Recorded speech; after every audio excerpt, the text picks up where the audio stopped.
Magandang araw pong muli, mga kaibigan, at pasensya na po, welcome pong muli dito sa Huntahan ng Bayan TV. Panoodin po natin itong sinasabi ni Antonio Trillanes sa kanyang panayam dito sa isang vlogger. Yung sinabi nyo implicated in the ICC information or communication against the former president. Ano ba exactly ibig sabihin pag implicated itong mga PNP officials na ito po? Ibig sabihin po nun, meron silang nakalap na ebidensya, whether documentary or testimonial evidence, na nagdawit sa kanila dito po sa crimes against humanity. So, nadawit sila. So, because of that, as part of the due process, sila ay iniimpormahan na kayo ay dawit dito. No? Parang, kumbaga, pinagpa-file ka ng counter affidavit mo. Parang ganon. Para ma-clear mo yung sarili mo.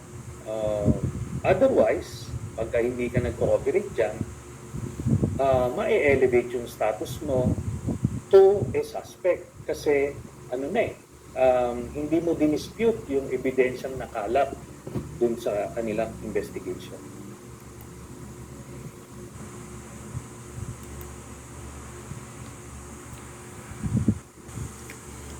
Yan po yung naging pahayag ni Mr. Antonio Trillanes tungkol doon sa sinasabi niya na may 50 o sobra sa 50 mga pulis o mga dating pulis na involved dun sa human rights violation ng drug war ni ex-president Duterte.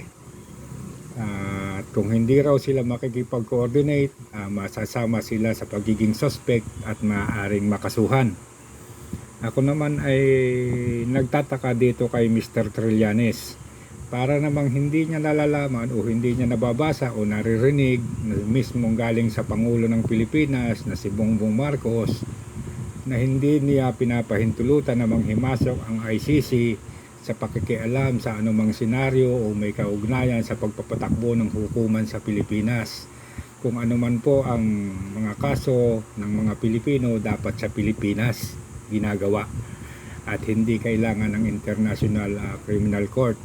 At parang hindi rin niya alam na bago namatay si Attorney Sabio ay isimaniwalat nito sa publiko na yung kanyang mga kasong dinala sa International Criminal Court ay hokus-pokus lang. Ang isa pa, ang nakakapagtaka, hanggang ngayon hindi pa ba alam naman o maaari namang alam ni Antonio Trillanes na ang ICC ay walang pulis sa Pilipinas.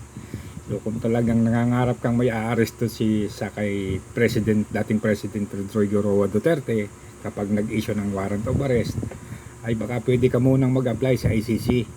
At kung sakasakaling lumabas yung warrant of arrest, di may tao na sila na mauutusan para arestuhin si Bongbong Marcos.